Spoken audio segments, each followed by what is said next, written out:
Les concentrations des principaux polluants atmosphériques dont les PM2.5, les PM10, le dioxyde de soufre, le dioxyde d'azote, le monoxyde de carbone et les concentrations d'ozone ont diminué pour la première fois depuis 2015.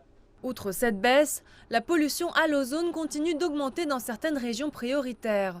Toutefois, cela ne veut pas dire qu'il existe une corrélation entre cette augmentation et la réduction des concentrations de PM2.5.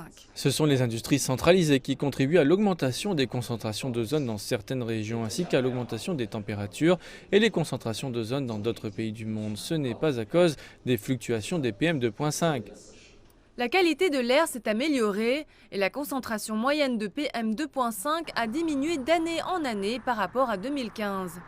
La proportion des jours durant lesquels la qualité de l'air était bonne dans les villes préfecturales était d'environ 80% en 2019 et a augmenté à plus de 85% en 2020.